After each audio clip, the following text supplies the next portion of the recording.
Assalamualaikum warahmatullahi wabarakatuh. Perkenalkan, nama saya Lilis Nuraini dengan NPM 10050022203 dari kelas F. Di sini saya akan mempresentasikan KTI saya yang bertema teknologi dan berjudul Pengaruh Sensation Shaking terhadap Agresi Berkendara Mahasiswa Fakultas Psikologi Unisba tahun 2022-2023 Universitas Islam Bandung. Dan juga ada teman saya Mutia, Jelia, Fadlan, dan juga Rafael. Sebelumnya, saya ucapkan terima kasih kepada Ibu Ririn Sri Kuntorini selaku dosen mata kuliah Bahasa Indonesia telah membimbing saya selama 1 semester ini. Bab 1, pendahuluan, latar belakang, masalah, rumusan masalah, tujuan, dan manfaat. Latar belakang, transportasi merupakan salah satu bagian penting dalam kehidupan masyarakat, baik di kota-kota besar maupun di kota-kota yang lebih kecil. Kendaraan atau alat transportasi memiliki peran penting di kehidupan masyarakat modern saat ini. Semakin tingginya kebutuhan untuk mobilitas dan transportasi, khususnya di darat, maka semakin banyak aktivitas yang terjadi di jalanan. Indonesia, khususnya pada daerah Kota Bandung ini, sepeda motor merupakan salah satu kendaraan andalan yang digunakan masyarakat sekarang ini sebagai sarana transportasi. Rumusan masalah yang pertama, seberapa banyak pengaruh sensation shaking terhadap agresi berkendara? Yang kedua, seberapa banyak pengaruh persepsi risiko terhadap agresi berkendara? Tujuannya untuk mengetahui pengaruh sensation shaking terhadap agresi berkendara, untuk mengetahui pengaruh persepsi risiko terhadap agresi berkendara. Manfaat yang diberikan peneliti ini yaitu memberi kontribusi dalam memperkaya khazanah keilmuan pada umumnya dan ilmu psikologi pada khususnya. Selain itu, diharapkan hasil penelitian ini mampu menambah pengetahuan tentang perilaku agresi berkendara serta faktor-faktor yang ada. Bab 2 adalah landasan teori. 1. Definisi pengaruh. Menurut Norman Berry, pengaruh adalah suatu tipe kekuasaan agar bertindak dengan cara tertentu, terdorong untuk bertindak demikian, sekalipun ancaman sanksi yang terbuka tidak merupakan motivasi yang mendorongnya.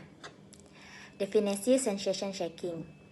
Sensation shaking adalah sebuah kepribadian yang didefinisikan berdasarkan pencarian yang berubah-ubah, baru, kompleks, dan suka terhadap sensasi dan pengalaman, dan kesediaan secara fisik, sosial, legal, dan keuangan untuk dapat merasakan pengalaman itu. Zuckerman 1994, 27 dalam Zuckerman dan Aluja 2015.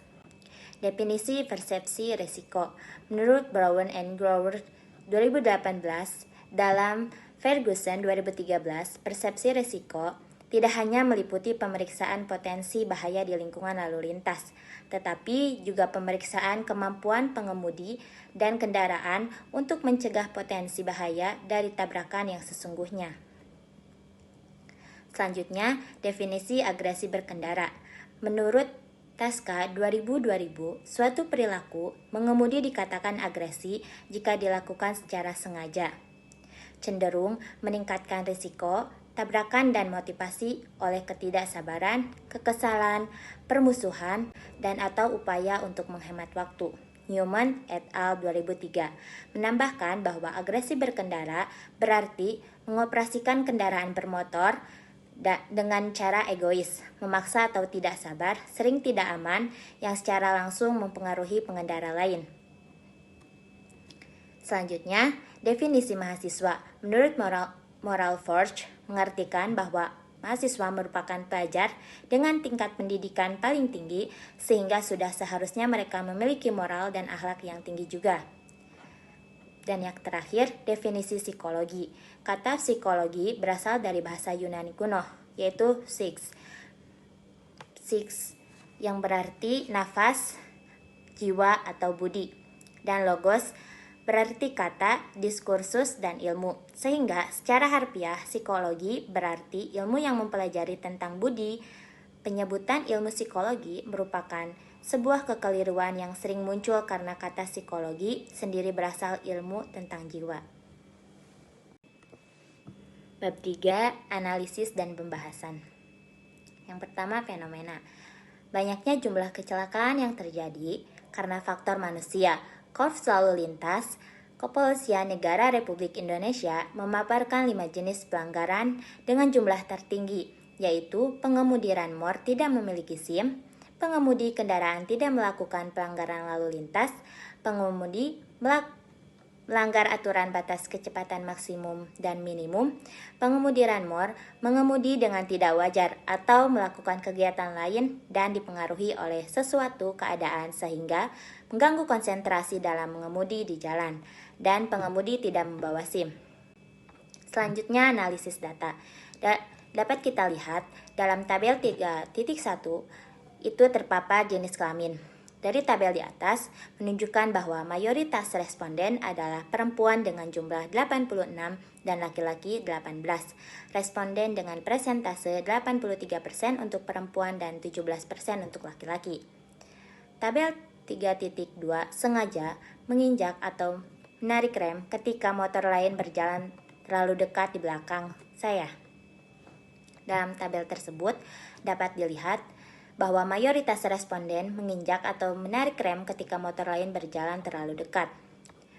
Selanjutnya, 3.3 membunyikan klakson saat pengemudi lain melakukan tindakan yang tidak tepat. Kemudian, tabel 3.4 mengemudi di atas batas kecepatan di atas 50 km per jam. Dari tabel 3.4 menunjukkan bahwa mayoritas responden mengemudi di atas batas kecepatan di atas 50 km per jam.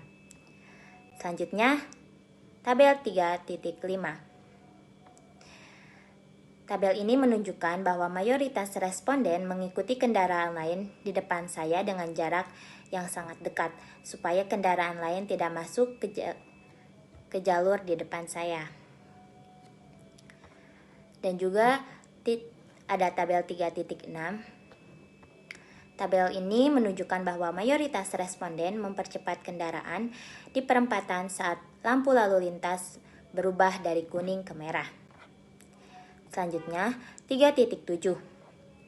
Tabel ini menunjukkan bahwa mayoritas responden ketika para remaja berkendara, risiko terlibat kecelakaan lalu lintas sangatlah kecil.